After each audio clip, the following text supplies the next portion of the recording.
Hello, ladies and gentlemen, and welcome to the Polyhedron Claddercast, episode 69. I'm Steve Tudor. I'm John Cage. I'm Andy Lewis. And I'm Rory Summers. 69. Stop smirking, John. Seriously. Oh, dear. Go on, John, say it. You know you want to. 69, dude! I've been waiting 68 episodes for this. I thought of you the other day, John. Did you? Oh, Hang on. Where are you going Hopefully with not this? like that. no, that's God. wrong. Has anyone watched Love, Death and Robots on Netflix? Yes, all of it. No. So you've watched the episode with the history-altering app, which allows you to go back in time and tweak history, Yes. where it keeps showing like different ways in which Hitler died and how that affected the future. Mm-hmm. There's one when he meets like a bunch of, can't remember exactly what it is, but it's like a bunch of lesbians or something, and they become the superpower. And there's a woman, the first woman on the moon, and it says 1969, and in the bottom right hand corner where it's got the year, the 1, 9 and 69 are all doing rather crude acts that you can do with single digits. And I just thought, John Cage, that there? Excellent. I wondered where you were going on multiple parts of that story, Steve. I'm glad I lived up to my reputation. Basically, it's something dirty, I think, of John, because he's got such a dirty mind. Yes. Guilty. Well, whilst on the subject of Rumpy Pumpy, Right, hang on. This is this is the Polyhedron Collider board game podcast, isn't it? it will be. All right, okay. It's time for some sexy cardboard, baby. Oh, Because yes. I haven't got any news about the sex industry or anything, I'm afraid. That's I okay. wasn't prepared for that. No. I have found, or rather, it was pointed out to me the other day by my housemate. Where that You mean your girlfriend? my girlfriend, yes, my housemate. This is going to go so wrong today, I could tell. There is a performance at Tutsbury Castle celebrating 450th anniversary of the arrival of Mary Queen of Scots, and it is called Sex and the Tudors. And when I was when I was informed of this, I just got a horrible image in my head. Ginger arse just going up and down. No, we don't need that.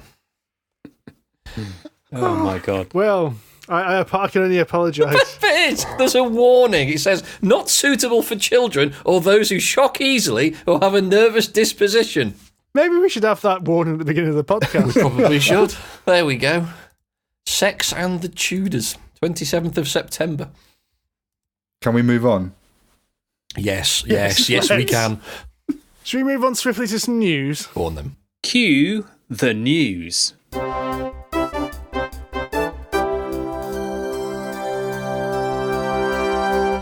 Right, yes, we have recovered some news ferrets and they've been searching out some tasty tidbits. First off, we have a Terra Mystica expansion. So excited. Have any of you guys ever played this before? Yes, love Terra Mystica. One of my all-time favourite games, and I'm so sad that I sold it. Oh, I think you can probably still buy it, right? Oh, yeah, you can easily still buy it. In fact, that might be somebody's Christmas present this year. Oh, thanks, Rory. Cheers. I was just about to say I don't have a copy, and I think I quite like the look of it. Right, it's an absolute belting game. Absolutely love it. I've not played Terra Mystica, but I know me and Andy have both played Gaia Project, which is the kind of sequel, follow-up game to it. Yeah. Sci-fi cousin. Yeah. Yeah, they've obviously reskinned it as a sci-fi, a planet terraforming, and they've also made some other changes, which I think smooth out some of the rougher edges of Terra Mystica, but I still love Terra Mystica. Gladly play it any day of the week. Well, after a 5-year gap since its previous expansion, Fire and Ice, there is a new one ready called Merchants of the Seas, which basically adds... I'm kind of ad-libbing a little bit here because I've never actually played the game. I have now watched a playthrough of it, and I think I might need to get it. Looks like fun. But the expansion adds ships and sailing to new shores, turning Riverside Trading House into a shipyard, so you can upgrade that aspect of your player board, which gives you access to more of the land more quickly. So you can do special actions to shift along the river and build and transform. Basically allows you to spread out quicker than you would have done in the base game. Yeah, there's actually only a couple of races in the base game that are able to move very quickly. I think witches and mermaids. Witches can fly and mermaids can obviously use the waterways, but it's going to be done slightly differently. So this expansion is going to give everybody that capability. I do kind of worry that might dilute the power of one of the existing races. I'm sure that they've taken care of it, but I think the only thing I can do to put my mind at ease is to buy it. It sounds reasonable. Definitely. Perfectly Fair reasonable. plan. Yeah. That's the sort of logic I use. So I don't know whether to wait until, in case they do another big box, because when they did the last time they did Fire and Ice, they did a big box version, which included everything, because the box is already packed full of stuff. I mean, there's like no space in there. And I hate having multiple boxes for expansions. D&D Funko Pops have been released. What the hell? What? Well, they haven't been released. They're coming out February next year. Next year, yeah. D&D Funko Pops have been announced. This could be one of two things in my mind. This is either going to be ridiculous Bollocks or lollipops. shite. Oh dear, Steve's already got one. Yeah. Of course he has. What? Oh yeah. Yeah. Star Wars Funko Pop. I've got one Funko Pop, which is Darth Vader, which I've currently lost the helmet for. Right. I've never heard of Funko Pops. Are they like the bobbleheads? Yeah, they're like a bobblehead. They're basically just a plastic model of a character, and they're like bubble-like proportions. Okay. And they're all popular icons, like this is Darth Vader, or you got horror ones like horror characters and superheroes and things like that. But these are obviously ones from D&D, which I think is the first D&D ones. But this summer there was actually some Warhammer 40,000 ones released, which were pretty cool. Yeah, they did some Space Marines, some Space Wolves, and yeah, it was a big first tie-in to that. They look quite cool, but still. They do. The Dark Angels one looks pretty cool. I imagine a Mind Flayer looks pretty good. I like the topic that they're doing, but all of these things look kind of tacky to me. Oh, yeah, it is just plastic. There's no doubt about it. This thing's just made of simple moulded plastic. So, however, the Minsk and Boo, the fact that it's got a little Boo sitting on top of Minsk's head. Cool. Yeah. So, yeah, there's a Minsk and Boo, a Mind Flayer, and an Asmodeus. Go for the eyes, Boo! Go for the eyes! Evil around every corner. If you like Funko Pops, these things will be with us reasonably soon. Random thing, I mentioned Love, Death and Robots earlier. Yeah. There's one episode of that with the guy with the colour, the painter who keeps using this blue colour. And as I'm watching it, I'm thinking, I recognise that voice. Why the hell do I recognise that voice? And the person who does the voice of the painter is also the person who does the narration in Baldur's Gate. Ah! No way. That's cool. I thought you were going to say it's the voice of John Arenicus, David Warner. Just before we move on, did you guys know that you can get, there's an alternative to Funko Pops for D&D, which came out earlier this year, which clearly failed. But you can actually get an Ultra Pro Owlbear or an Ultra Pro Red Dragon, which are very, very Funko Poppy, but not made by Funko Pops. And the Owlbear, it does look quite cute. Okay. Owlbears aren't supposed to be cute. Well, I think that Darth Vader isn't meant to be cute. Freddy Krueger isn't meant to be cute. That is fair. I'll give you that. But they do it. I think they're one of these collectible things that people like Chris Miller cannot say no to. I've got to admit, I've got one which was given to me as a gift, and I've not really seen much reason to buy any more until I saw the Dark Angel one and the Minsk and Boo. So maybe I might get another couple. And so it begins. Butt kicking for goodness!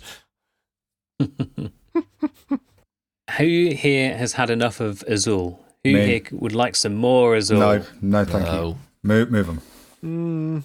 Because there is a third version of Azul coming out, Summer Pavilions, which I kind of looked through it. It does look a little bit different to the other ones, but I'll be honest, I've kind of got enough with two of them.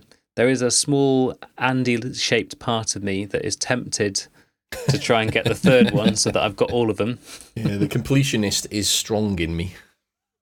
Yeah. Has either of you played Reef yet? Because apparently that's by the same company and is also quite a similar game. No. I have played Reef and I like Reef. It was all right. I didn't love it. I played it in a board game cafe, and I would not be tempted to buy it, but it was enjoyable. Okay. I talked about buying it a while ago.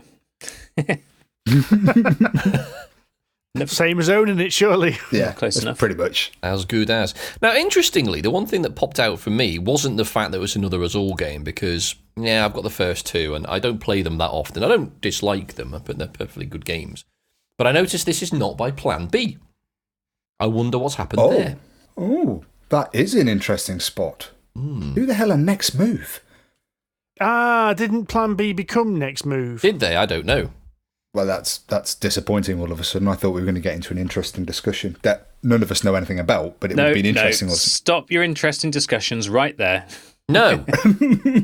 Because, according to the internet, what I'm currently looking It at... must be true then. well, yes, because apparently Reef was also made by Plan B Games. Yes, but Reef is currently being published by Next Move. Well, there we go. There you go. All So, right. in case anyone is interested, No it one is is. still kind of a similar... Okay, let's skip over. Sorry, I wasn't... Well, I was trying to be facetious. I didn't expect you to stop talking, though. So it's a similar idea to the previous Azuls, but this time, just to, knock things up a bit, they've taken those square things they've got and they've kind of squashed them into a rhombusy, diamondy kind of shape. The term is parallelogram, Mr. Cage. If you prefer, yes.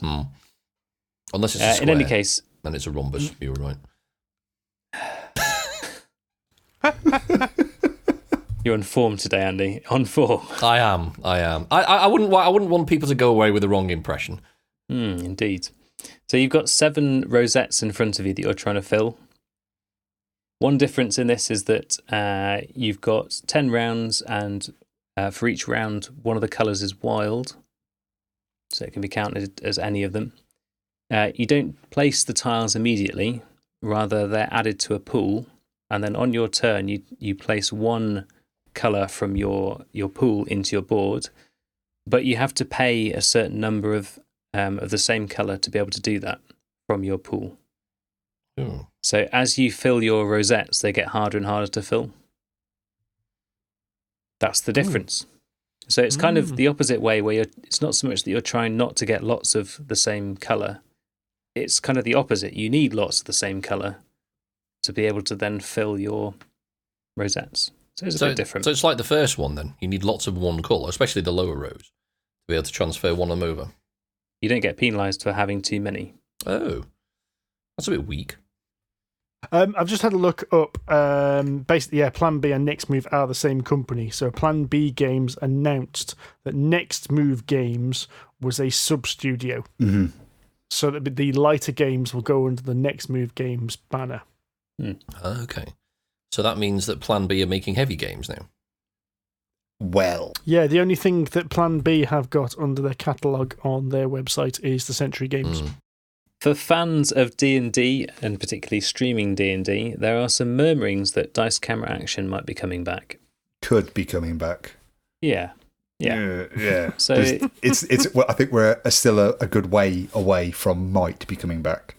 well, there's an online petition with about 15,000 signatures. Mhm. There's been a video from Jared kind of defending himself somewhat. So it Very sounds like interesting there's- video as well, I might add. Yeah, it sounds Oh, like I there's haven't some seen this. evidence surfacing that might disregard some of the accusations that were made against him. Mm-hmm. Because some of those accusations were pretty strong. I was going to Yes. say, yeah. The 42-minute long video is a good chunk of it is him kind of refuting them and providing evidence. The claims came that he essentially got nude pictures and had inappropriate conversations with people that were below, under 18. He has been able to essentially prove, or rather disprove, their claims. One of them... Or at least he's provided evidence in a stream that he... Yes, he has, yeah. Yeah, that's a very politically correct way of putting it, John. Oh yeah, for legal reasons, we have to smatter allegedly everywhere here. Yeah. It's like that. Nothing's So, been yeah. proven. Two individuals goodness. claimed that they had inappropriate, sexual conversations with Pro Jared via, various different social media forums. They made these accusations on Twitter. He then goes into this big, it's really interesting. the claims have been taken down from Twitter. One of the individuals was apparently in hospital with psychosis at the time that he was allegedly having these conversations with Pro Jared. It goes on. He's really done his homework. It's really fascinating to see how much thought and time has gone into this. But we'll see. I'll have to watch that. Time will tell. So I am hopeful because I really enjoyed DCA and I miss it. And I've been watching Critical Role to fill the hole, but it's not as good in my opinion. Really? Ooh, interesting. Right. Yeah, I'm in the Mercer camp. It's a different style. Personally, I prefer Chris Perkins' D&D style to Matt Mercer's. Okay. But I always say that Matt Mercer doesn't actually have to do much work. Okay. Well, he does in the sense that he's doing a lot more crowd control. Yes, I know how he feels. I did try Dice Camera Action. I just found it really hard to kind of key into and get into. It just wasn't interesting to listen to people talk. I think they were talking about someone was baking and someone else was having like a cry in the corner, and they were just having a conversation, and obviously something Melon really Sue big there at the same time. It felt very soap opera-y. I think I must have come in after something really interesting had just happened. So I was at the beginning of the mop-up phase, and it wasn't interesting. Whereas Critical Role, when I did just dive into that, it was bang. Yeah. My issue with Dice Camera Action is I don't think the audio quality is good enough. Really? Which, but yeah, being the audio Nazi I am with you guys. DCA, not Critical Role. DCA, sorry. Yeah. Did I say Critical Role? No. I'm quite questioning that because I've been listening to the first series of Critical Role and the sound quality is awful. See, I've not listened to any of the first series of Critical Role. I just went straight into the second season. So, where they've obviously taken time to upgrade it. I think Dice Camera Action had the issue to me where some people sounded fine and other people sounded like they were just using gaming headsets.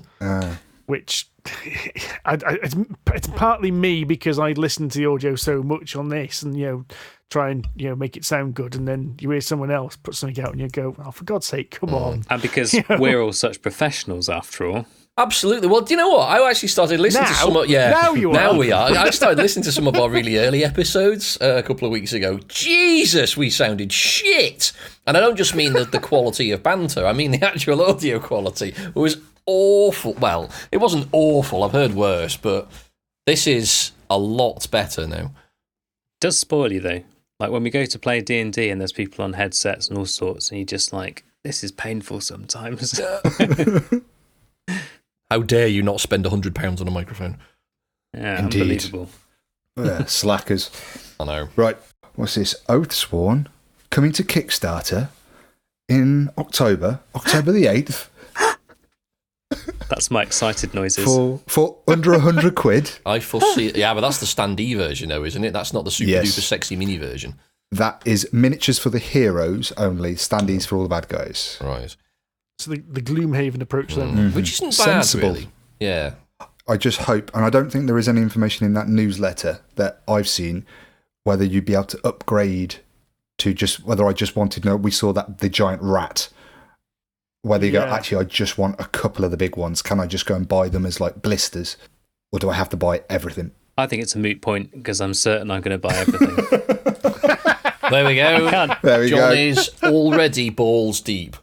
Oh, yeah. Well, Adam even said to me yesterday, I'm not even looking at Oathsworn because you're going to back it, aren't you, Steve? And I was like, yeah. I think there's definitely going to be 50% of Polyhedron Collider going to be representing on this one. Yeah, so to those that don't know, this is a game we played at UK Games Expo, but it was only like a small slice. And so it's this big, kind of halfway between Gloomhaven and Kingdom Death Monster is what they're aiming for. So this massive campaign with big miniatures and really detailed tactical combat, but at the same time, this story spreading through, which allows you to explore and take it how you want it. Basically. Interactive storybook voiced by Game of Thrones actors. I mean, it's so cool. Please tell me one of them is going to turn around and say, "You know nothing, John Cage." I mean, Snow. Fair. One thing I do know is that fairly soon there is going to be no more City of Games. That is indeed sad news. I saw the announcement the other day. City of Games Convention, it should be added, not the company that makes games. Sorry, important distinction. Yes. Because you're not the first. I saw a few people actually not make that distinction and go, "Why is it shutting? You've only just done another Kickstarter." So, yes, no more City of Games Convention in Bristol. Gutting. So Frank from City of Games released a notice about this it started on the City of Games Facebook group, and I think it was shared by a few people otherwise. The basic gist is that he's already grown this, and the tickets sold out really, really quick last year. I think it was like within a day or two they sold out. And he wants to expand it, but he can't. No, Bristol. There's no place big enough in Bristol. Yeah, Bristol is crap for conventions, apparently. Which is weird, considering the size of Bristol and the fact that it's quite accessible, modern, growing, and so on and so forth. And there's a lot of business around Bristol, especially with all the parks and stuff around it, like the business parks. I'm really surprised there is not a facility to hold lots of people around Bristol, especially around Millennium Square. I think it was requiring a certain list of things. So having the space, having the amenities, so toilets, having the accommodation, as you said. And the big one was not shutting at like 9 o'clock at night. Yeah. So, one of the things we always struggled with when we went to Aircon, because we go to the last 2 years, we've all been to City of Games like 1 month, and then a month later we've gone to Aircon. And City of Games, even though technically the games room shuts at midnight, Frank was always just usually sitting there until everyone had finished. And I remember like us playing Root until 1 a.m. when we were there. I was going to say, when you say everyone, you mean us. Yes. It's got very quiet in here. What's going on? You sort of turn around, there's literally 2 people left other than us. That was good. Now, I enjoyed City of Games because I could leave my hotel room in my slippers and just walk upstairs and play games. I didn't leave the building for 2 days. It was ace. So we're going to miss it. Frank, we're sorry that you've had to do this. And if you get something sourced in the future, let us know, because we will be very excited again about that. Scraping at the door. Absolutely. So one final thing from the news, not board game related per se. Have any of you guys seen the new Amazon Prime Carnival Row series? I've seen an advert. I've seen trailers for it. Yeah. Yeah, it's on my watch list, shall we say. It's really good. You said that about Another Life, John. I am taking that with mountainous piles of salt. This is really good. Another Life was fun. I did see the trailer and noticed that one of the characters looks like a tiefling. Yeah. True. There are some sort of sheep-based characters, sort of sheep-based humanoids called pucks. Right. So if you've not seen this, it's kind of set in a steampunk fantasy world where there's fairies, and I don't mean the kind of Disney Tinkerbell kind of things, the darker kind. Sort of magical world with a kind of industrial revolution feel to it. Hello, I do like a bit of steampunk. There you go. Then. Tick. The main character is this kind of burly detective chap who happens to be Orlando Bloom. He's an ex-soldier from a war between those fairy folk and something called the Pact, who seem to be some other race of stuff that seem to be invading the fairy folks' lands and basically driving them off to this massive industrial place that's mostly inhabited by humans. Is it called the Berg. Is it steampunk Firefly?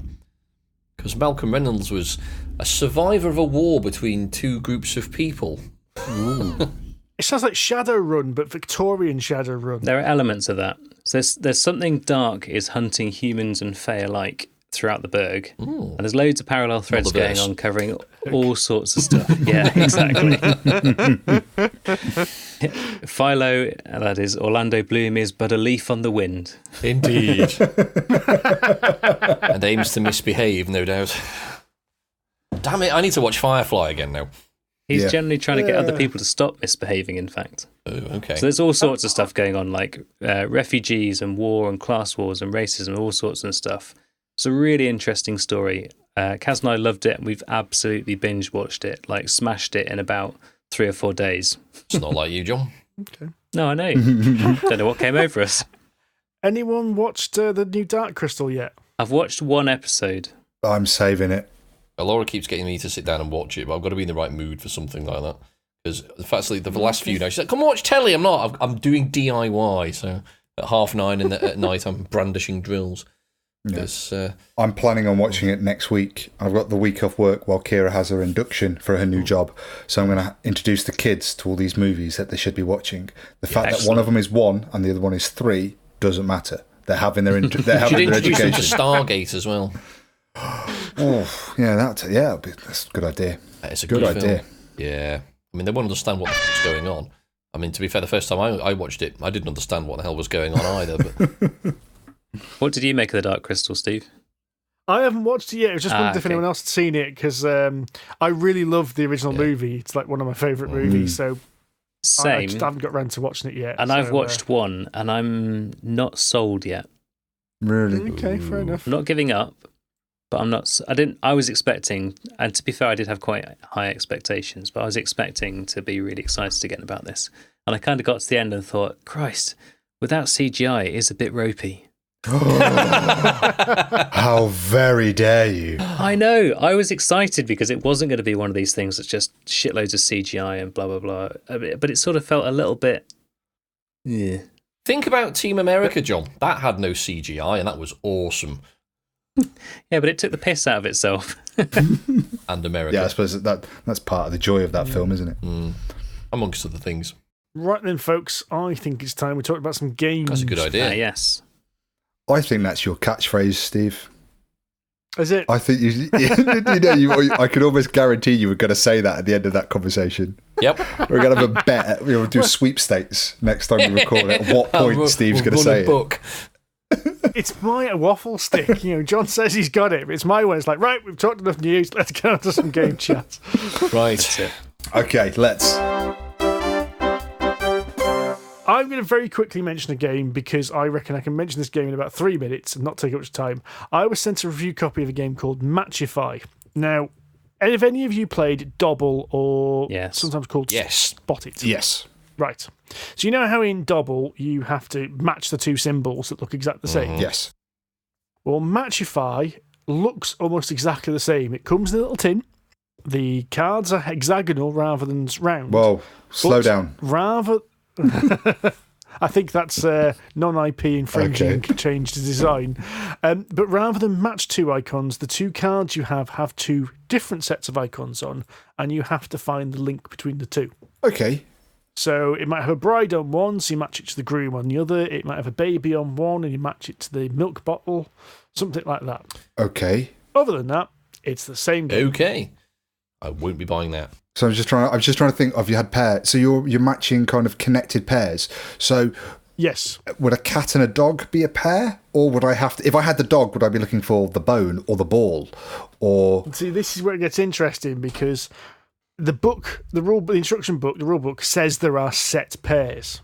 Okay. So you match them. But the problem is people have imaginations and people make links, and you can't say, well, that's not right when it's an obvious link. Like, for instance, somebody, when I played it, matched the cow to the baby's milk bottle. Okay. Cows produce milk. Yeah. Cows produce milk. And he's like, well, I can't say that's not the match. But then the real problem was then that because the book says that these are the matches, well, those are the matches. So once you've learnt all the matches, it's just exactly the same as Dobble because you just have to flip it in your head. Yeah. True. Yeah, you have to flip it in your head as quickly as possible. If you like Dobble and want something that's a little bit of a mix-up, then it might be worth a look. But to me, it's just glorified Snap. So I'm not that interested in it, to be fair. No. If you've got Dobble, don't bother. I've got Dobble. I don't like it. Really? Yeah. I am slightly surprised at that. Although I can see where you're coming from. Laura keeps saying, let's play Dobble. No. Kaz loves Dobble. Lots of our friends love Dobble. I hate Dobble. I'm not a I always fan end up playing that game. Yeah. It's too noisy. Go away. Give me something heavy and boring to play. Give me something where I can legitimately sit there for 5 minutes taking my turn. Thank you very much. No, nobody likes that either, John. But we'll come on What's to the that. thing? If I try that in Dobble, I lose.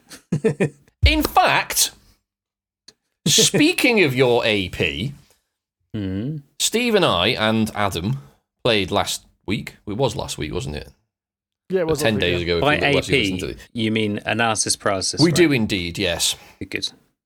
We don't mean anal prolapse, no. Just checking.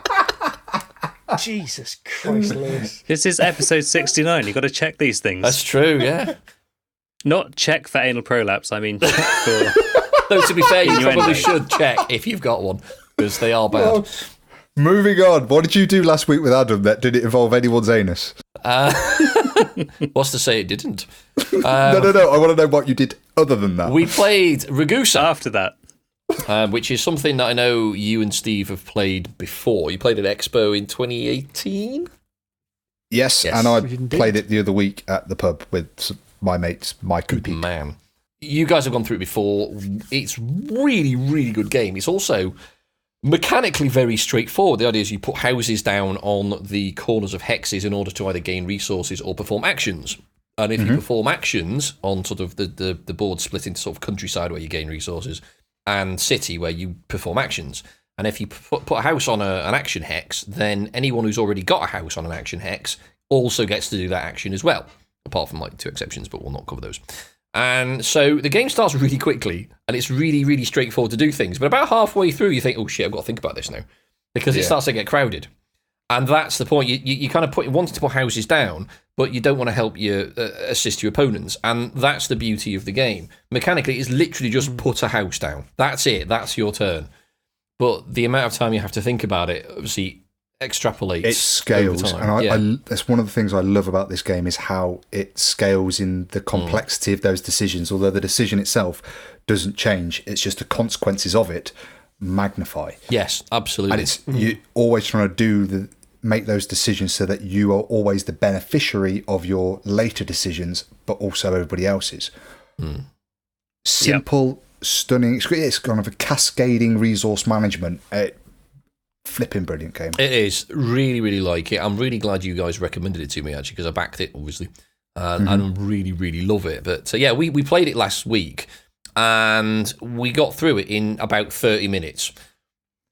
I'm flabbergasted that you managed to play a 3-player game in 30 minutes. I'm Seriously? absolutely shocked. Yeah. 45 minutes, including rules explanation. So yeah, about half an hour to play a 3-player game of Ragusa. Easy. Now, part of that is because me and Adam play games in a very similar way. And we play games by instinct. And I think Andy got caught up in that kind of instinct kind of play. Yeah, I play that. I play like that as well. Yeah, so rather than spend ages trying to work out what the optimum move is, it's like, off we go kind of thing. Do that. It means we still got decent scores at the end. It wasn't like we'd done crap, but we could have done better. But if we'd done better, it would have been an hour game rather than a half-hour game. Yeah. And meant we wouldn't have been able to play A Feast for Odin in the same evening. Which is considerably more complicated. Yes. You didn't do that one in half an hour then? No. That was a 2-hour monster. That was. I think that takes about half an hour to set up, doesn't it? Feast Yes, Oh, yes, God, it does. yes. And about an hour to explain what all of the icons mean. Oh my god. That's one of my grail games, that is. I really want that. Interesting, we mentioned Terra Mystica earlier. It was a few years ago when I bought Terra Mystica, I got like vouchers for my local game shop for Christmas and my birthday, which are fairly close together. And I went into the game shop on Boxing Day and I had just enough money to buy either Terra Mystica or Feast for Odin. I went with Terra Mystica in the end, and I still feel I made the right choice. But I think if I'd bought Feast for Odin, I would have also made the right choice. Yes, neither are bad games. Yeah. See, I have Caverna, and Feast for Odin's like kind of Caverna 2, because you've got Agricola, Caverna, Feast for Odin. I mean, they're different games. They work slightly differently. But they are all Mechanically related. full aren't they? boxes, should we say. There's a lot to them. If you had those two games, Rory, if you had both of them, which one would make it to the table more? Terra Mystica would probably make it to the table more because Kira really liked Terra Mystica, and we could play a 2-player game of that in half an hour, whereas I don't think you could ever play Feast for Odin in half an hour. No. Even a Definitely 2-player. No, it's too big. Yeah, that's what it There comes are to. too many decisions to juggle in that game to play that game quick. Yes. Oh, God. I was chatting to Lewis Shaw from Braincrack Games recently about the success of Ragusa, and I was pointing out that it made somebody's top list or whatever. You know, I try and point out to them when they appear in podcasts or YouTube videos, you know, say, well done, you're number 3 in this list. And he was telling me that he reckons they're going to sell out by the end of the summer. Wow, really? Ooh. Yeah, so you heard it here first. Second print run or second Kickstarter? We don't know. Wouldn't like to say. We don't know. No. No. But yeah, I think Ragusa, if you are tempted by it, my advice would be to act sooner rather than later. Get stuck. The end of the summer is not far away. We're already a third of the way through September. Yes, so we'll see. And I don't know if that's just in the UK or whether that's the global market, obviously, because it's co-published with Capstone Games. I really like this game, and the only reason I don't own it is because both Andy and Adam own it, and they're the two people I'm going to play it with the most. Yeah. So I think I would probably, if you two didn't have it, I would probably think about getting it. Or if I had another group of people I could play it with, I would. It's so straightforward. Pick me. As I said, John, I think you'll like it because it is really straightforward, and there's a subtle amount of dickery. It's only subtle in the placement of your walls, but I can imagine you could take that and run with it. Oh yeah, totally. Well, there's a Will, there's a Dick. Right. We're back to anal prolapse again, aren't we? Oh Christ! No, we're not. We were never on it or in it. Andy, have you played the solo mode of Ragusa yet? No, I tend not to play solo games, to be honest. That's fair enough. I was just I had a quick flick through it. That in itself also looks quite interesting. Okay, I'll try and do that for next podcast, and I'll just give you a thumbs up or down. Excellent. Verbally. Okay, Obviously, it'd be pointless on a podcast. Please slip that in there. I was about to make a crude joke because that's not like me. Did you slip it in thumbs up or thumbs down? Oh, crikey. There we go. Woohoo! You set them up. I'll stick one in. Oh, we're definitely moving on now. So, talking of Capstone Games, Yes, there's another game on this list that there is. we were gonna What's talk about next today. in the pipeline? That's about as smooth as my segues get. Steve and I played a few games at the weekend, last weekend. In fact, all of the games we're about to talk about we played last weekend, one of which was Pipeline. Now, this is the first time Steve and I have actually played this. I backed it and got it on Kickstarter a wee while ago, but it's the first time I've actually had the chance to sit down and actually play it properly. So, Steve and I played this. We got it through in about an hour for a 2-player game. Yes, which is bang on what it says on the box, because the box says half an hour per player. So we are on point. And that was including a bit of learning. I mean, I'd gone through the rules, so explaining them wasn't difficult. It's not actually mechanically a particularly difficult game. It's essentially just a bunch of action selection. But that translates into quite a lot of different threads of thought, as we both discovered. So remind us, what's the gist of Pipeline? What do you do in the game? How do you win it? Right, the basic idea is that the government are essentially selling off lots and lots of oil. You are an oil tycoon, essentially, your company. Can I be an oil baron, please? Yes, I've always wanted you to can be a an oil baron. Brilliant, thank you. And your company is essentially trying to build up a network of pipes in order to refine oil and sell it back to the market for huge amounts of profit. So this is not, in theory, an environmentally friendly game. This is all about making cash and raping our Mother Earth. The idea is that you perform a number of different actions. So you can either basically go to a market and buy crude oil, spend some time refining it and then sell it for a profit, or you can already buy pre-refined oil. You can sell for contracts. It's essentially a kind of an action selection, economic tile placement game.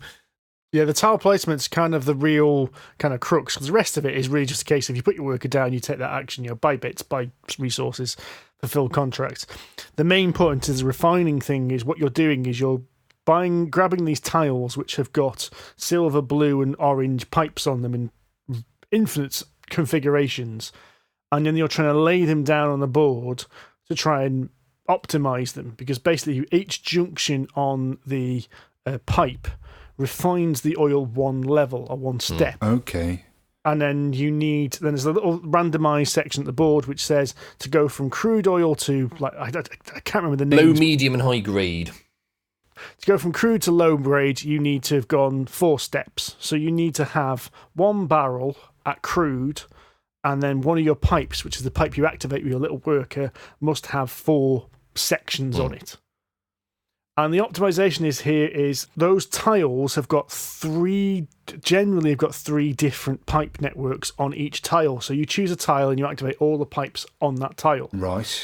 So you're doing this little optimization of trying to get your tiles in the right configuration so that when you put your worker on there, you advance your crude oil up from crude to low to medium to high as much as you can to fulfill the contracts you've grabbed.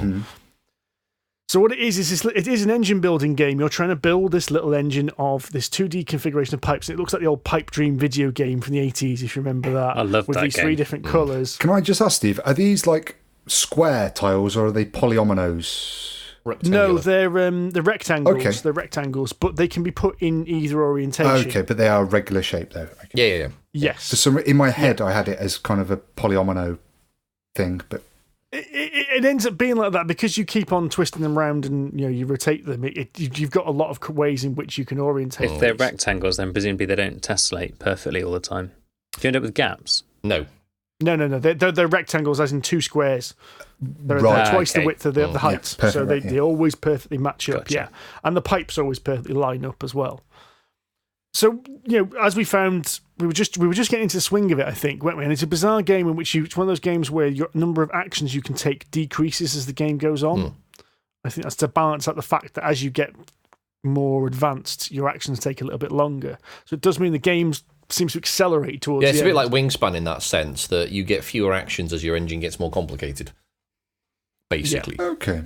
So there's it's 3 years, and as Steve says, you get fewer actions per year.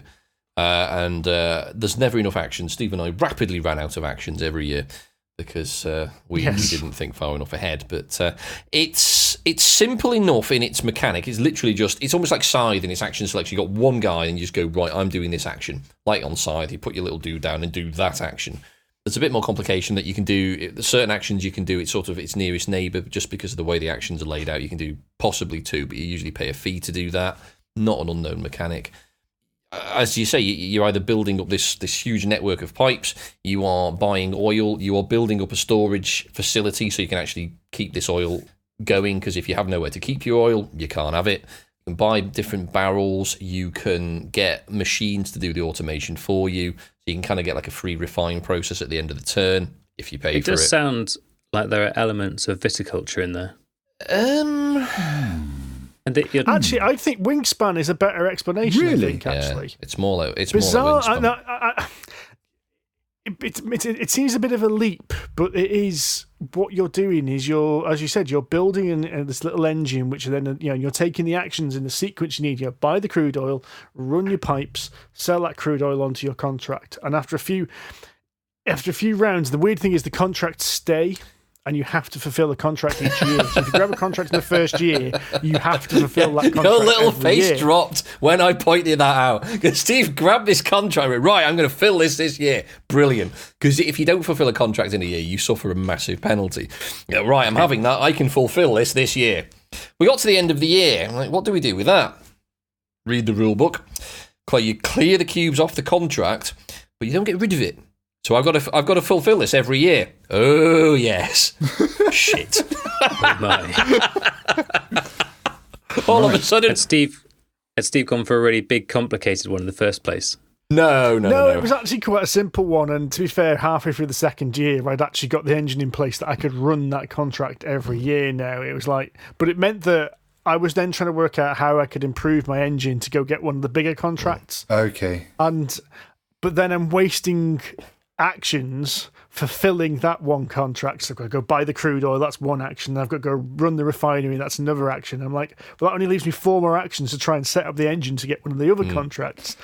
And then you run out of money, and you can take a penalty to take a loan, or you can sell off some of your oil back to one of the markets. It's like, well, I've refined this oil now. I want it for the contract, but I'm short of cash, so now you have to flog off one of these pieces of these barrels of oil. which then means you need to go and buy another one and re-refine that one to get back to the contract. It's the level of optimization in this is really, really tight. Actually, it's another one that if you screw up your first few decisions, it can really have a knock-on effect on the game. And we'll talk about another game that has a similar effect on that later on. But, so have you guys have only played this once then? Yes. So far? I'm not going to turn around and say we're experts. So take what we're saying with a pinch of salt. I was going to ask if you thought that there was any way that your shite decisions early on can be forgiven if there's a catch-up. So I think it's... Or is there a case of a runaway leader he's shaking there? his heads, everybody. Shaking his heads. I wouldn't say there's a runaway leader. I mean, given obviously that neither of us had played it before, obviously, so we didn't really know what we were doing. But I never felt... I mean, Steve won by a sizable margin, but I never really felt that far behind him. It's just my decisions weren't as good. But the thing is, we went very, very different ways. Mm-hmm. So it's probably one of those things where you need to explore some of the strategies before you can actually, fully appreciate the game. Because I went for a bunch of upgrades, because there's a series of cards you can buy that give you upgrades, which is quite a nice little mechanic, actually. So if you want the dick move, what you can do is when you buy one of these cards, you deny every other player the ability to buy one similar. And another type, there's only 5. So if 2 people buy these upgrades in a single year, the other players basically can't buy any of them, so you basically knacker everybody else's chances. And these are quite powerful upgrades. So I mentioned before that if you pay a fee, you can do 2 actions rather than 1 in a turn. One of the upgrades I got basically negated that, waived that fee, basically. So that meant every turn I could do 2 actions. Now, I'm going to freely admit I didn't really take advantage of that much, or at least not as well as I should have done. But it did give me an advantage. So, I mean, but all of them are very, very powerful. And I got a couple of cards that I basically squandered. So I spent a bunch of money on these cards and didn't do anything with it. So obviously Steve walked away with the game at that point. But that's more because I made bad decisions. I'm not going to say that the game has a runaway effect. It's just the different strategies we chose to use. Mr. Summers, you have your hand up.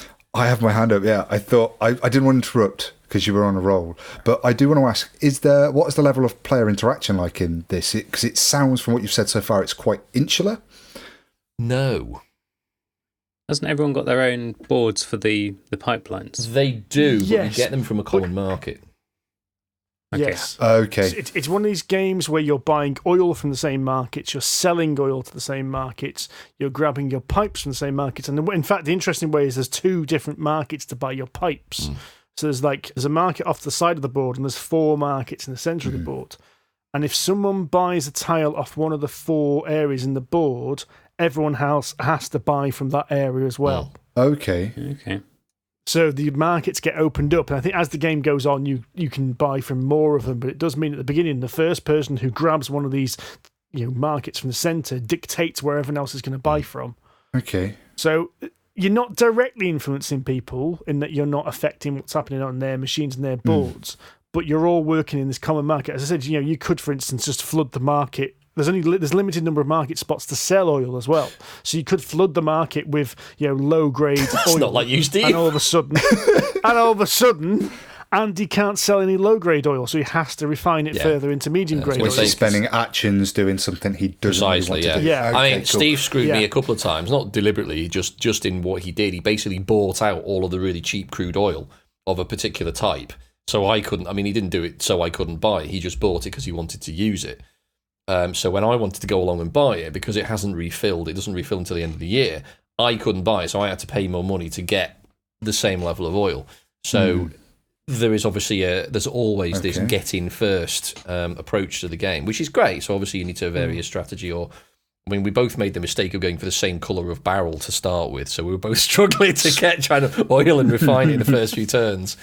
But is it something that you can predict? Like you can see other people's boards and things and say, right, I can see that Steve's going to need that thing next, which means even though it's going to be a real kicker for me, I'm going there. Yes, you can Good do luck, that, absolutely. Yeah, it's all open information. There's nothing hidden. Because you could have optimized your little pipeline to just be like, just do orange barrels. In which case, everyone's going to look at you and go, well, he wants the orange crude, so I'm going to buy up the cheap orange crude, so he's got to buy the expensive orange crude. It's got that, if you ever played Power Grid, it's got that Power Grid style market where all the tokens go on the board and the cost goes up as tokens come off. Okay, yeah. So one token's $7, the next one's $8, the next one's $10 kind of thing. I think I would like. I really like this game. Sounds good. We really enjoyed it. Because this was a bit of a buzz of Gen Con, wasn't it, this one? Yes. I really like this game and I want to play it again. I have a funny feeling there's a lot to explore in this as well. Agreed. Because there were several aspects of it we didn't look at. None of us looked at the victory conditions. There's a whole raft of tiles which are victory conditions that get you extra cash. There was, as well as the contracts, there's kind of an instant contract you can get, and none of us looked at the instant contracts, but the money for them was spectacular. Yeah, if you'd actually managed to they're fulfill kind of one shot. If you've got 5 barrels that happen to fulfill one, just go for it and get a shitload of points. But yeah, as Steve said, we just didn't even consider it because neither of us had enough barrels because our strategies were shit. But I agree. By the sounds of things. I agree with Steve that it's a fantastic game, or at least it has the potential to be a fantastic game once we played it a couple more times. But I really want to play it again. I'm very glad I backed it. So this was John. This was pointed out by John. So Mr. Cage, there is doff my cap to you, sir. Yeah, this was your Essen pick last year, wasn't it, John? I can see this breaking, John, though. As can I, yes. Because there's a spatial configuration, there's optimization of your engine in there, and I can just see the game grinding to a halt when it gets to this round as he goes, right, which tile do I want, and where do I want to put this tile? And at that point, I think we should all just go off and make ourselves a sandwich. I think we should have another game going. Yes, a side We'll have a game. side 3-player game, and we'll have a 4-player game of Pipeline with John. We'll see. We could probably play 4 games of Ragusa in that time. I seem to recall the last time we played, Steve, it was you were waiting for a lot of the time. Ooh, shots fired. Ooh. What game was that? Let's move on quickly before we can work it out. Well, at I would say the other end of the scale, another game involving pipes that we played. There was a bit of a theme that weekend. Thematically very similar, actually. Yes, was Barrage, which is also about, I suppose, energy generation, in the sense it's all about hydroelectric power. And it's caused quite a lot of stir in and around Kickstarter and on the forums, and pretty much everywhere else, for good and bad reasons, which we will get into. Barrage itself is a kind of a electropunk, I think it marketed it as. It's a kind of an alternate history. Electropunk. Yeah. Isn't that just regular punk? No, punks don't have electricity.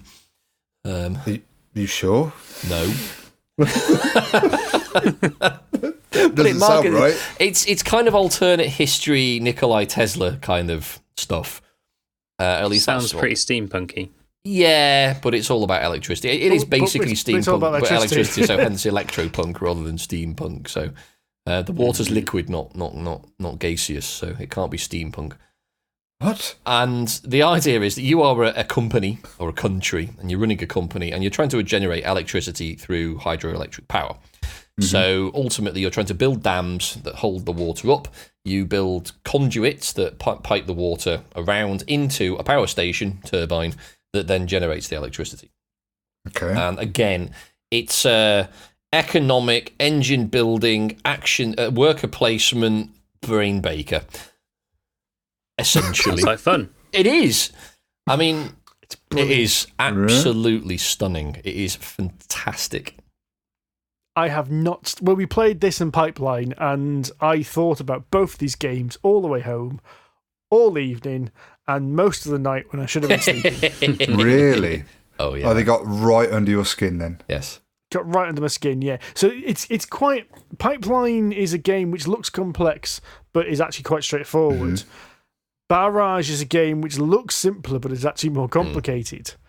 Because the way the worker placement works, you've got a whole bunch of workers and a whole bunch of action slots, but certain slots take different amounts of workers.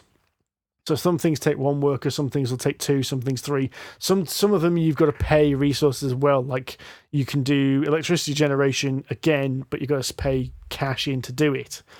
But where it gets really complicated is the building wheel. There's this little twirly wheel with like 6 slots on it. Okay. And what you do is, like, if you want to build a dam, I can't remember where the resources work, but you've got 2 building resources, which are little UFOs and little beards. Yes. Which are supposed to be... They are cement mixers and excavators, respectively. So seriously, there's like little wooden meeples, basically. They're really tiny, unless you go for the really big ones. But they're basically, the bigger ones represent more of them. So it's essentially another version of currency. But if you invert the excavators, they look like sort of Yiddish beards. I don't understand how an excavator looks like a beard. Well, they don't look like an excavator, I think, is the thing, and the other ones look like wheelbarrows. So it's the design of the meeples is odd, and the design of actually a lot of the physical elements in this game are odd. But anyway, what you do is if you want to like build you've basically got 4 things you can build: dams, an increased height to your dam, a node, which is how you channel water to your power plant, and your power plant. When you build one of these things, you have to put the little arc, which represents that building, into this little wheel and all the resources that you use to make it. And then you rotate that wheel 1/6 of the way, 60 degrees. And that means all those resources are now tied up until that wheel is spun all the way back around again. Pop out. Oh. And they pop out the top. You get them back, but they're kind of, it's almost like they're on the project. You know, you've tied up your resources for that project until the project's complete. Now, you get the building straight away, but the resources are tied up. It's basically to stop you just spamming down 15 different things in a single sort of rotation of the wheel. It's very, very clever, and of course it means you've got to plan ahead. Now, we played the sort of Super Duper Baby's first Barrage version, which allows you... Essentially, you've got these little tokens that you put in the wheel as well as your resources, and one of those is a wild one, so you can use it to represent one of the others. So you can build dams, what are called elevations. So you basically make your dam taller. You get the power plants and the conduits, all these different things. There's a 5th one where you can choose whichever one you want. Now, this is in the beginner's game. When you play the proper advanced version, you don't get that.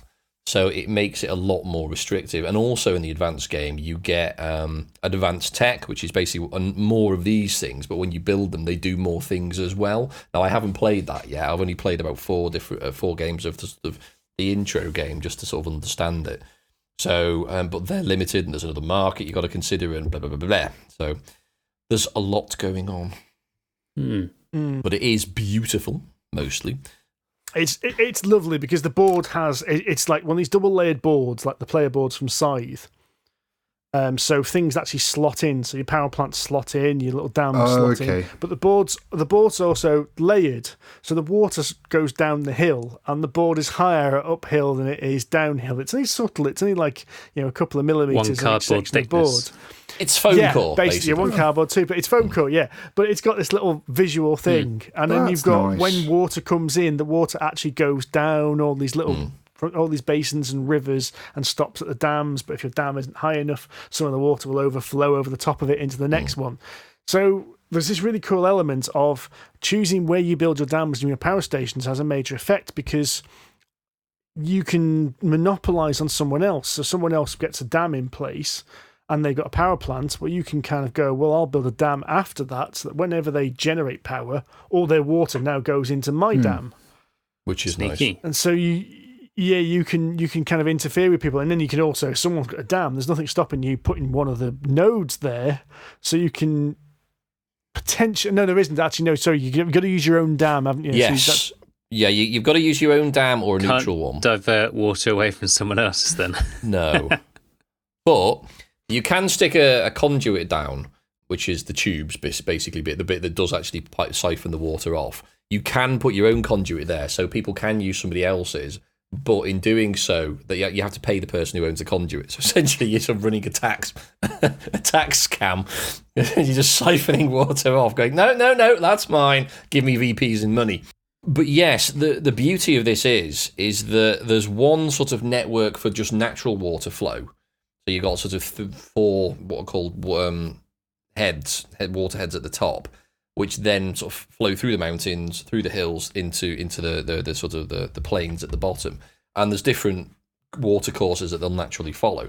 But when you start pumping water, it shifts them around the board. So you could start on the far right of the board and then pump water from your dam to generate electricity, but it could end up sort of 2 rows to the left, for example, at which point somebody else's dam could be in the way, or even your own. So there's a really great dynamic there that you can think, oh, right, the water will just flow over that bollocks. No, it won't, because they've just pumped it over there. Shit!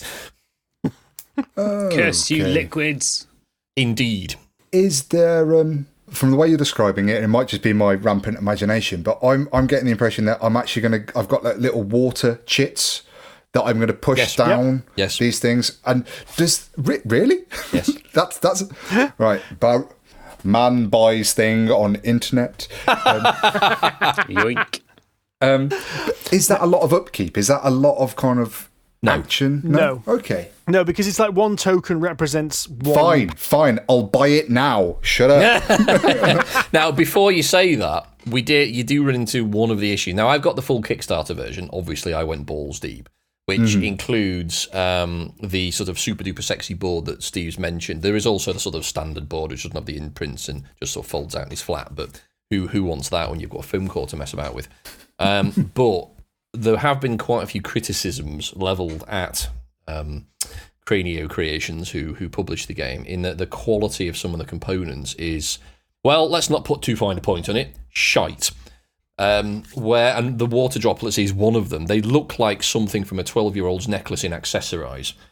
They look really cheap. So I've substituted them. And they're tiny. They are really tiny and hard to pick up. So I've substituted them for some of the blue crystals that you get in one of the Stonemeyer treasure chests, which are big, blue, chunky things, which look a lot nicer. So when you see my review on our website, you'll see what I mean. The other one is the little wheel. The tourney wheel is the card stock they've used to make that is far too thin. Okay. So what's supposed to happen, you're supposed to turn the wheel and it pushes all the resources and the building arc you put in there round with it. But because it's thin, it's warped slightly, and what happens is it ends up jamming. And there comes a point where like, oh crap, where was that supposed to be? Where were those little diggers, my excavators supposed to be? And you have to try and push it round. It's really, it's quite incongruous actually where they've chosen to put the quality, because the actual wooden components that form the dams, all those things, the buildings that you put on the board, are really lovely. They're really, everyone has a sort of custom set. They're all different, which confused the hell out of Steve when he started populating our boards. Like, these are different to mine. Why? What are these? Oh, they're just my dams. Why are they different? Because it looks pretty. Oh. But they're really nice. But it's really weird. It's really weird because your player board has diagrams of the tokens as well. But because they've made everyone's tokens look completely different, the icons on the board don't match with the actual pieces. That would just sound daft. But it seems, as a company, that you'd produce a product, you'd produce a component that doesn't look like its graphical image, but yet you won't upgrade the cardboard of one of your central components.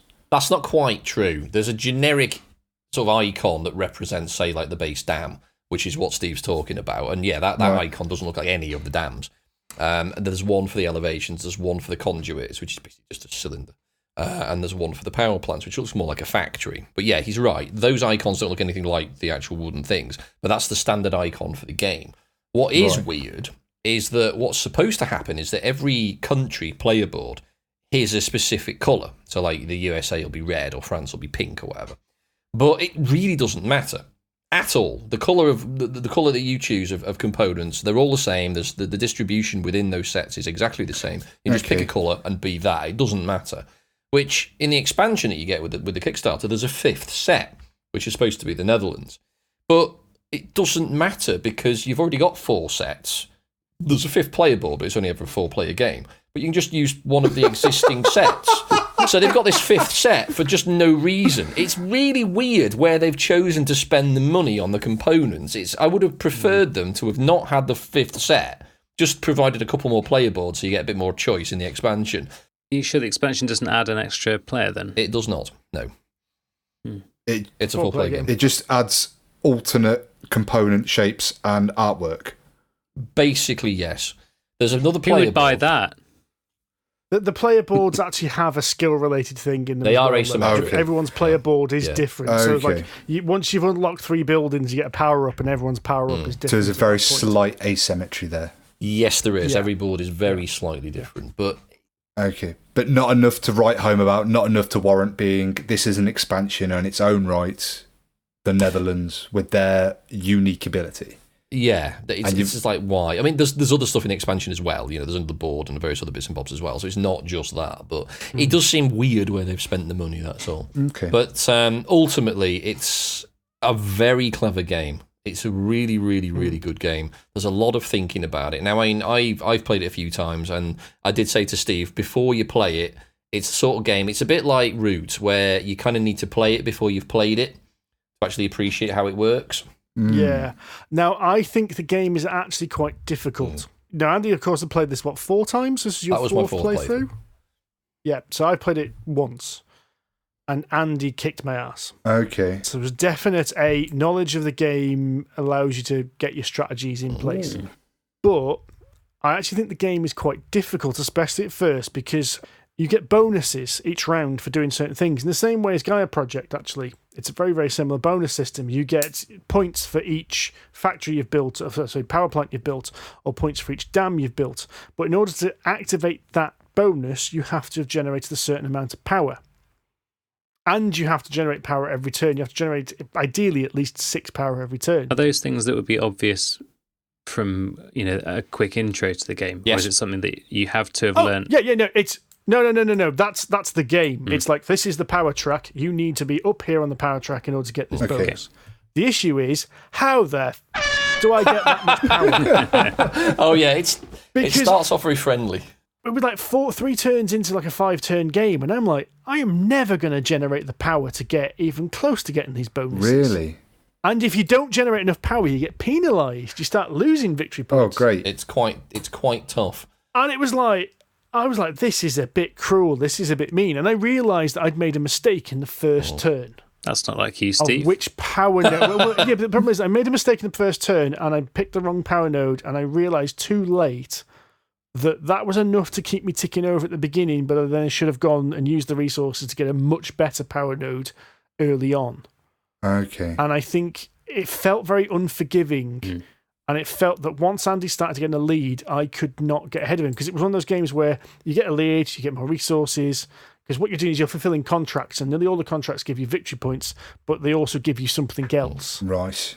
So the more contracts you fulfill, the more power, the more resources you get. You get extra cash, you get extra workers, extra excavators and such like. Oh, you might even be allowed to put down a free dam or a free power generator. And now I've played it, and it's one of the reasons why I couldn't stop bloody thinking about this game, is because I realised all the things I now need to do differently next time I play. But it did feel like, whoa, hang on, I've made a mistake here, and it's not a mistake I would have instinctively known about, but now I can't catch up. Alora has pointed, when I played this with Alora for the first time, she got really grumpy for basically the same reason, although her complaint with it was phrased differently. She almost flipped the table. She was so pissed off with it. I ended up beating her by something like 88 points, which more than doubled her score. But it was basically endemic of what Steve's just been talking about, is that she was basically saying that the winner keeps getting rewarded. Now, that's not true, because at the end of each round, the person who's generated the most power gets some victory points. Now, it doesn't necessarily mean the person who is currently winning is going to be able to generate the most power, but it's probably likely because the person who's currently winning has probably got the best engine. And I think that's the difference, is that if you've got the best engine, you're going to win. But you could say that about any engine builder, because I leveled the critic at her and said, well, the same thing happens in Great Western Trail. Look what happened when you played me and Steve. You had all of the cows.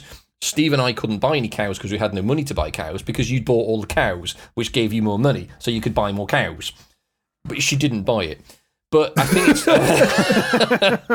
think it's true of any engine builder to a point. Now, obviously, some are harsher than others, and I think Barrage is definitely on the harsher end, because as Steve says, it is very punishing if you get it wrong early on. You put one component down in the wrong place in the first round, you're quite frankly. Because I played, when I learned the game, I sort of simulated a 4-player game just so I could learn the rules and how each different strategy worked. And one of the characters, I basically built a dam right up in the mountains. Now, that gets you the most power if you can generate it, because you've got further to fall, so obviously you generate more electricity. But it costs more resources to do. So essentially what I'd done is I'd spunked all of my resources, like my excavators and my cement mixers, really early on in the game for this particular character, and I literally couldn't do anything else until this little wheel rotated and I got them back. So I had a dam that was holding up tons and tons of water, but I couldn't do anything with it. So they were just sat there just doing nothing.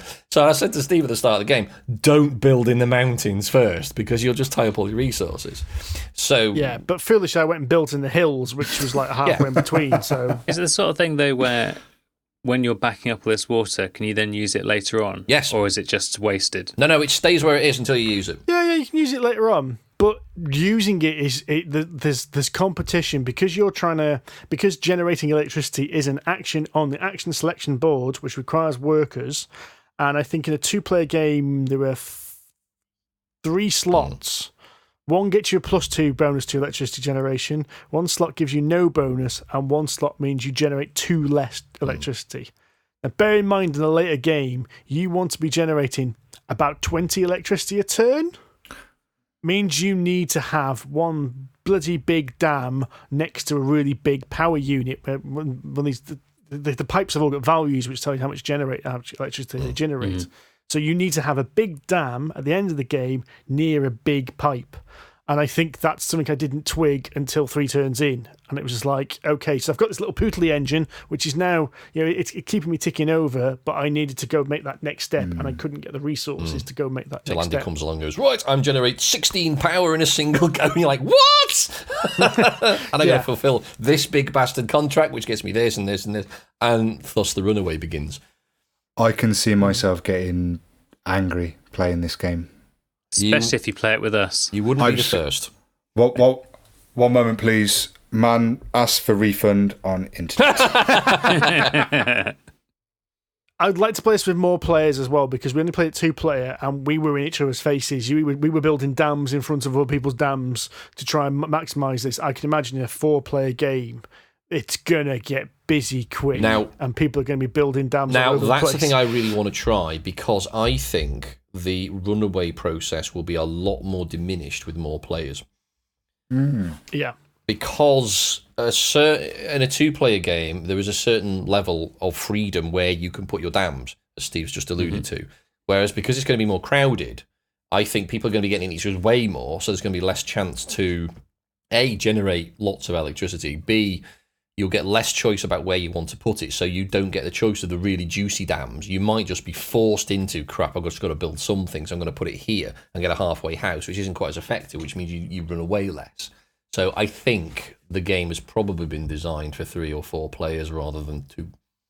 It sounds like maybe they should have just blocked off some of those dam spots. I think that's not a bad suggestion, actually, John, because some of the really big, powerful ones will generate like 5 electricity per drop of water, which doesn't sound like a lot, but when you've got 2 or 3 drops of water behind a dam, that's 15 or 16 electricity, which is pretty much half the power track that you need to fill in a round. And that's a lot in a single action, which will almost guarantee you getting the 6 VPs at the end of the round. Whereas if you can't build a dam, if you're going to build a dam that will only produce, say, 8, you've got to do a lot more work, and it would. I think that's not a bad idea, and it's probably worth a set of house rules coming out to actually just restrict some of the map or hamper some of the electricity you can generate, because I think there is a massive gulf between. Every time I've played, there's been a massive gulf between one player and the other player in a 2-player game. I just think that gulf will be hugely diminished with 3 or 4 players, because there'll be less choice. And more chaos, presumably. Very much so. And a lot more dickery, because Steve started being a dick towards the end. He thought, right, I've had enough of this. I'm just going to build a dam. I don't believe that for a moment. I think he was a dick from the very beginning. He did it twice as well. I had some very nice dams collecting all the water that he was pumping down from his dams right in front of mine. I thought, this'll do. This is great. I don't need to work for this. I'll just let Steve do all the work for me. And then he starts building dams in front of my dams. I thought, you bastard! And the best thing is, my pumps would have pumped it past his dams as well. Totally bypassed it, pissed it off the bottom of the board, and I got nothing for it. The problem is, it was right near the end of the game, so he didn't actually benefit too much. But the principle was still sound. So I think with a 4-player game, that will be a lot more prevalent, which means, obviously, people will have to think more and monkey about more. So, but overall, Barrage is brilliant. How long does it take to play? It sounds like it sounds a lot more complicated than Pipeline, and you played them both in the same day, so... Hour and a half for 2 players, I'd say, once you're used to it. Maybe 2 hours. It was 2 hours, I would say. 2 hours. Is that what, if you knew the rules, or is that 2 hours with the teach? Yeah, 2 hours if you knew rules, because remember, we didn't actually finish the game. We called it when I realised there was absolutely no chance of me catching up. So I don't think we did the last round, did we? Yeah, We called called it it before the final yeah, round. Because I was basically had doubled Steve's score and there was still a round to go. So he's right. There was no way he was going to catch me. I know that sounds horrible, but it's true, and that was the sad thing about it. Which I think that point of calling a game would make an interesting discussion point for a later podcast. Do you call a game, and when is it right to do it, and when is it not cool to do it? But yeah, we'll do that another time. If you wouldn't mind, gents, because I'm partial to it when I'm winning. All right, I've got 1 point ahead. Let's call it. No way you guys are ever going to catch me, so might as well stop there, losers. Yep. Bye. One move in. Rory's had his first turn on Venice. Let's just call it. Rory's lost. Yeah, there's no way Rory's going to win this. Do you know what? I'm going to try and book in some time with Turksy. I'm going to travel down and get him to teach me how to play that game. He's going to destroy you. No, I'm okay with him destroying me as long as I learn some tricks so I can destroy you. It's not going to happen. It's not going to happen. We're too nasty. You're pretty nasty. You are nasty. Can we not bring up Venice again, please, for a little while? Until our next podcast, yeah. Sure. It's just like every podcast for the last month and 2 months we've done it. So it's going to keep happening. So another game we played was Mournequest from Backspindle. Is it Backspindle or Backspindle Games? I can never remember. Backspindle Games. And this is a game based on, I think it's based on a series of children's books, which in themselves are based on Irish mythology. Mm-hmm. Yes. And what you're doing is you're playing a bunch of leprechauns. No, pluricons. Oh, you're not? What are they? Sorry. Pluricons, not leprechauns. Pluricons. What's the difference? Right. I have no idea. I think this lot don't have a breakfast cereal. No Lucky Charms for them. Well, actually. Well, so this is a co-op game in more or less a similar vein to Arkham Horror, because what you're trying to do is you're trying to stop the big bad from breaking out into the world and killing everything. Okay, that's an interesting analogy. So what you are actually trying to do, there is 4 minor bads, big bads, and 1 really big bad. And the 4 big bads are all the 5 bads are trapped. Well, the 4 on the 4 corners of the board are on these little dials. So every time they get activated, they move closer and closer to erupting and coming on the board and kicking everyone's ass. So what you need to do is your little chaps need to run around the board collecting resources, items. Let's call them Lucky Charms. They are actually called charms. They are called charms in the game. Oh, brilliant! Which means for the rest of this podcast, we need to talk in a ropey Irish accent and call it out charms. Happy Jesus! Oi, be Jesus! Oi, Jesus, big R. Let's not do that. And we've just lost every single Irish listener we ever The had. thing is, though, this is like the most Irish thing possible. It's an Irish game set in Ireland by an Irish author, by an Irish games publisher, set about an Irish legend. So I think an Irish accent, which I can't do, is entirely appropriate. So what you're doing is you're moving around collecting these charms, which are wood, stone, flax, and gold, and you're depositing these on these 4 bad guys. And once you've filled up their tracks with the respective tokens, they're removed from the board because they're locked out. They will never escape. And you guys level up. You basically get another dice when you come to combat. At the same time, these little bog beans are attacking, which are little grunts, and the grunts go up. So once you've gone through all the level 1 bog beans, then the level 2 bog beans go up, and then level 3. It's pretty much, like last week we were talking about Solar Storm, and I said it's a perfectly functional co-op. Yeah. This is the same. You move around the board, you collect tokens, you send the tokens back to the deposit, pick up, deliver them to this thing, stop the big bad from coming through. Every so often, go kick the ass of a bog bean so that he doesn't attack you, because you always have the advantage if you attack them. Every so often, go back and get better equipment to try and improve your stats. That's about it. It's functional. It works, and I actually quite enjoyed the first half of the game. Well, first 3/4 of the game to a point, because it's got that typical cooperative game. Oh, if I do this and grab that, right, you go and kick the ass out of that bug bean and I'll go grab the gold. Oh, hang on, I can use my special ability. You don't need gold. You can just convert what you've got in your bag into gold. And we've got that one and we've got that last one out of the way. Oh, crap, the one on the west, the westerly monster is getting awfully close. We need to sort him. That's our priority. And then although it was perfectly functional, and I know you were pretty bored, Andy, I was reasonably enjoying this. But then the end game happens. Yeah. And it feels like a completely different game. Almost like it went Betrayal at House on the Hill on us. Yeah. So at the very end, this is the weird thing. So we'd done everything we needed to do. We'd got rid of these 4 sub-bosses.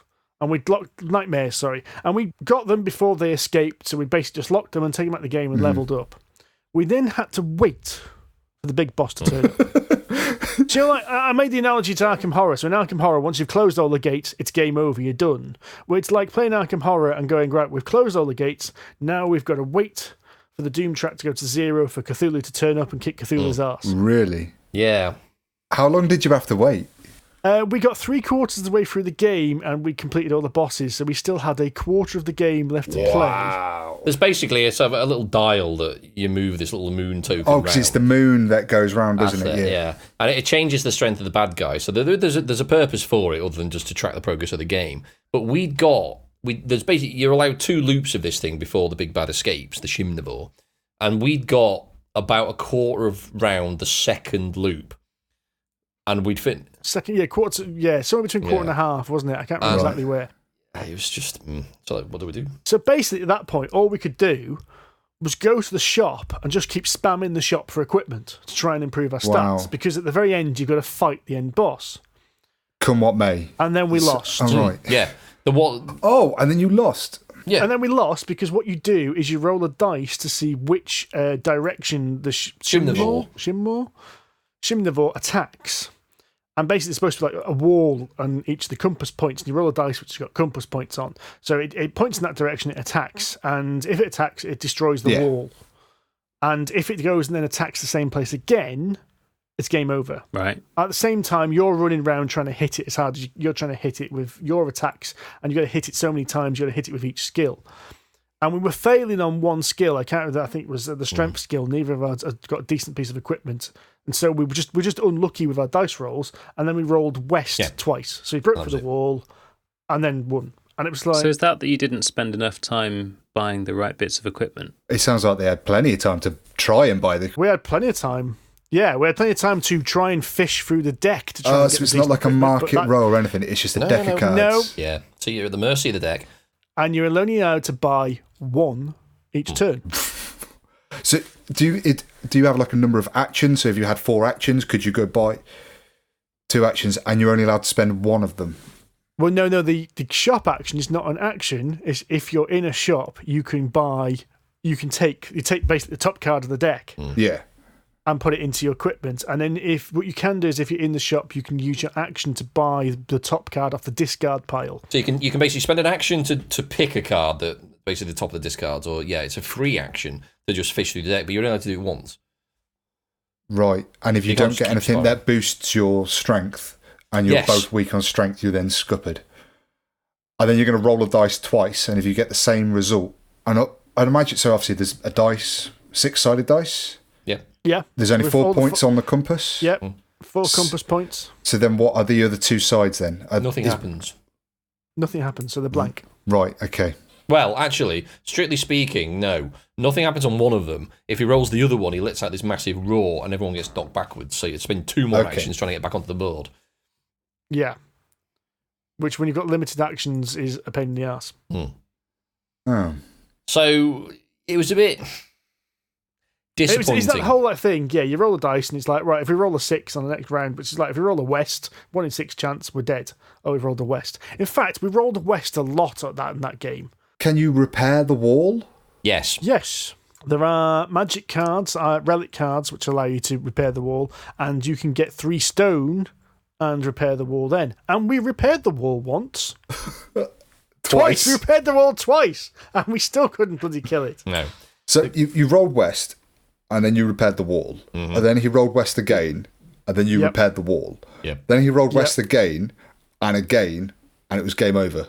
Yep. Yeah. Are you sure those dice aren't No, stuffed. actually, no, it wasn't. We repaired the south wall, didn't we?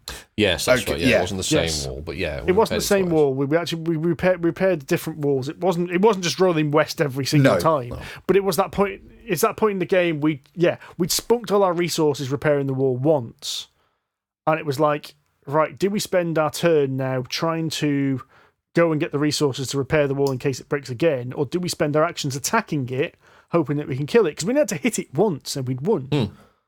Right. And it was just like, oh.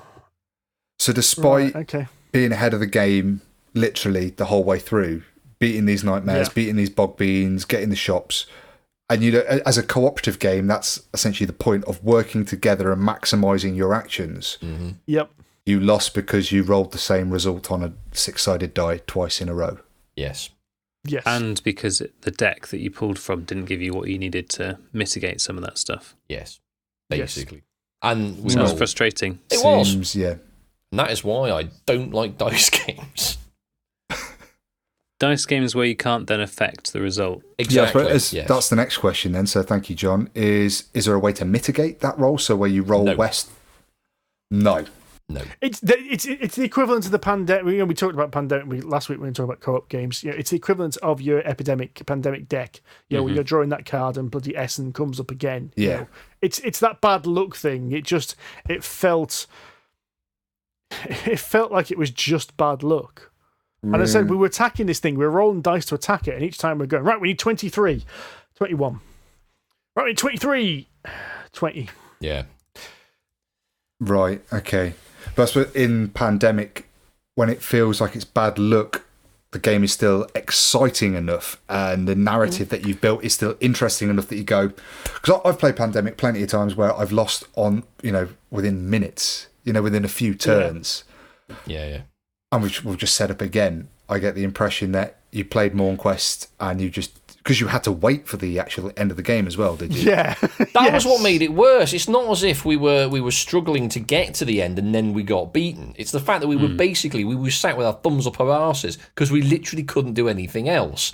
I mean, I picked up a shitload of stone. Steve had a shitload of stone. We thought, right, we'll get some stone because we can repair the wall. We had a couple of magical items that helped us, and we thought, right, let's get as much kit as we can to make our stats as good as possible. And we thought, well, okay, fine. Now we'll park up at this wall and see what happens. 4 dice rolls later, I'm like, really? It sounds like, as well, it's not like you would have chosen a different strategy. Well, that's the thing. You can't. The strategy that you had there was a valid one. It's just that the luck-wise, you just didn't get what you needed. And there was no way to mitigate it, change it, adjust. Okay. It was like we'd had the stuff to mitigate it and we'd used it all up. Because we'd used all the stone up we had, we'd used the magical item we had, which could repair a wall. And it was like, well, we were prepared. I don't think we could have been any more prepared. So... Well, unless you got a rule fundamentally wrong, that doesn't sound great. No. Well, we just haven't, because I have checked the rulebook since, but I will say that rulebook has issues. Yes. Like, for instance, the rules about fighting the bog beans never at any point says remove the bog beans from the board. It just says the bog bean runs away. Yeah. And it's like, does that mean it moves to a neighbouring tile, or does that mean it's taken off the board? really? Yeah. Yeah. Oh. So there's lots of little things like that. And also, I think the online rulebook is different to the rulebook you've actually got in the game. For better or worse? No, actually, it's different. The rules are different. Right. The PDF that's available on Board Game Geek says to roll 2 compass dice at the end of every round. The real rule book says to roll 1 dice at the end of every round. Oh, Oh, right. is it not? Did you get it wrong? You got it wrong. You got it wrong. No. Because Mournequest has only recently was being delivered from Kickstarter, hasn't it? Yeah, I was quite surprised when this keeps turning up, because I thought this game came out years ago, but it was at Expo like 2 years ago. It was, yeah. Because I think it was on Kickstarter once, didn't quite make it, went on Kickstarter again, made it, and then, I think, could be wrong, went on Indiegogo to fulfill some of its stretch goals that they might have already wanted to put in. What we got wrong, which, to be honest, I don't think it would have made any difference given the speed at which we defeated the nightmares, was that It does say to roll when you get to the second orbit of the little Doom tracker. You do roll 2 dice, which we didn't do, but because we defeated the nightmare so quickly, it wouldn't really have made any difference. However, what we did do, we were right in playing this. We played it right. Yeah. You have to defeat the Shimnivore on each of its skills twice in order to kill it, which is exactly what we played. And we basically beat 2 of its 2 skills twice with no problem at all. Beat the crap out of it. But its strength was our weakness. And we failed completely. But if you have a look at the online rulebook, which Steve looked at later, it only says once. That's the one? Yes. Yeah. So the online rulebook is different to the real rulebook.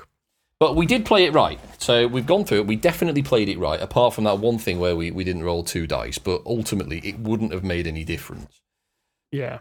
So, yeah, it was... I think, personally, it's a reasonable kids game, family game, because it's got the kind of excitement and it's got the fantasy and it's got the... It's a relatively straightforward, provided there's an adult supervising, I think, because some of the rules are a bit faffy. And I think it would be quite a decent family game. Okay. But it's got miniatures in it, which makes it expensive. And I think the RRP of this is going to be about 60 quid, which puts it in kind of... exactly. It puts it in Grim Forest territory. And we nailed that for being overproduced and far too expensive for being a family game as well. Because you're up against things like Ticket to Ride, which is 30 quid and a lot better. It's a weird one, isn't it? It's as you said, it's a family game, but it's interesting you actually said, Rory, that they must have had the stretch goals they wanted to take, because again, one of the manuals, and I can't remember which one it is, shows little cardboard cutouts for all the bug monsters, whereas in the game they're all miniatures. Yes. So it sounds like somebody at some point made a decision to make it into miniatures rather than cardboard standees. And hilariously, the version I've been sent by Backspindle actually has a couple of expansions in it. There's a couple of additional discs that we didn't use, and I can't find the rules for them. I don't think it actually matters because they're essentially additional nightmares, but there's other stuff in it as well which they just aren't in the rule book, or at least not that I can find. It's possible I've been blind, but I can't find anything else. So there's stuff in there that I'm not quite sure how to use, which doesn't help. So I've just looked this up on Indiegogo and Kickstarter, and I was almost right. The first campaign was cancelled.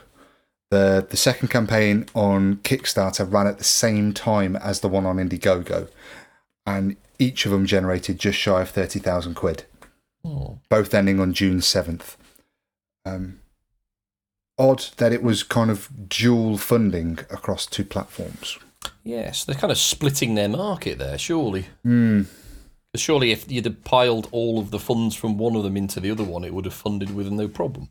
Right then, folks. So that was Mournequest. I think me and Andy were...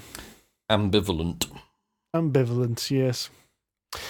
I think that's all we've got time for this week. So, thank you very much for listening, everyone. We have been Polyhedron Collider. Please leave us a review on iTunes or your podcast platform of choice.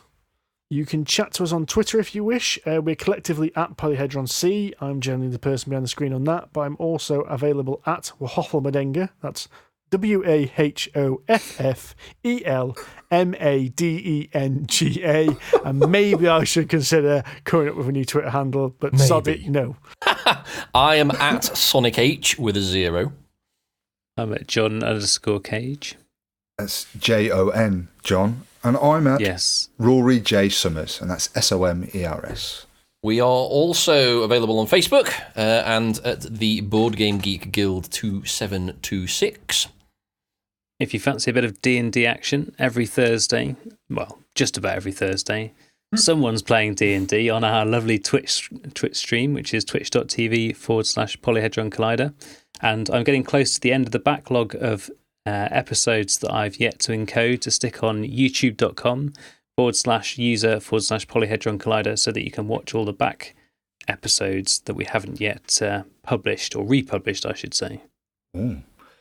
If you'd like to have some more news or Kickstarter highlights, or indeed read some of the reviews that we've written down, you can do so over at polyhedroncollider.com. Excellent. Well, tatty bye, folks, and we'll speak to you later.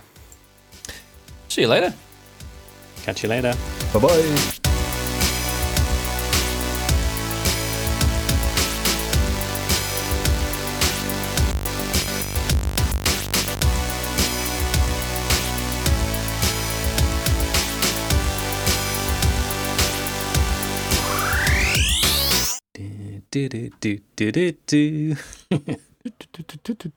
I love that you do this every episode. Even though it's cut out, you do the little tune every episode. It's brilliant. It's dedication. Because, it gets my mind into the right place. Your mind is never in the right place, John. It gets my mind marginally more in the right place. Pointing in the right direction. Still off centre, but kind of in the right general direction. Okay.